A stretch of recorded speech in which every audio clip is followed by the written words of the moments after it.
تحریک انصاف کے سیکرٹری اطلاع شیخ وقاص اکرم کا کہنا ہے کہ مذاکرات کے لیے باضابطہ رابطہ حکومت نے کرنا ہے۔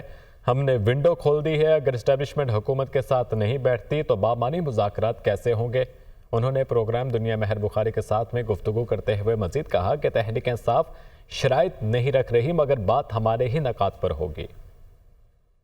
میننگ فل ڈائیلاگ کی رانا صاحب بھی بات کر رہے ہیں، ان کی اور ہماری ڈیفینیشن میں فرق ہو سکتا ہے مگر سینس ایک ہی ہے۔ وہ ٹھیک کہہ رہے ہیں، میننگ فل ڈائیلاگ کے لیے کوئی رکاوٹ، اب اسٹیبلشمنٹ اگر ساتھ ان کے نہیں بیٹھتی تو آپ مجھے یہ بتائیں کہ پھر میننگ فل ڈائیلاگ کیا ہے؟ اکیلے ان کی اپروچ تو آپ نے دیکھ ہی لی ہے۔ وہ کہتے ہیں غیر مشروط بات ہوئے گی، اور دوسرا وہ کہتے ہیں کہ نون لیگ کو عمران خان سے گارنٹی چاہیے۔ نون لیگ کا مطالبہ ہے کہ عمران خان باضابطہ مذاکرات کی پیشکش کرے۔ تحریک انصاف مذاکرات کے لیے فری کین کی آپشن کھلی رکھے ہوئے آپ یہ بات کہہ رہے ہیں، and you're still یہ saying کمیٹی عمران خان صاحب کی بنائی ہوئی ہے۔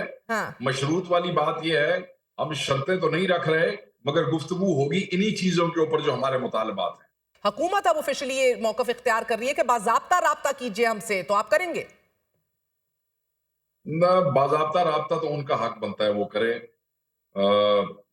ہمارا تو بنتا نہیں ہے۔ ہم نے تو صرف ایک ونڈو اوپن کیا ہے۔ They are supposed to do so. They are the government, they kill people.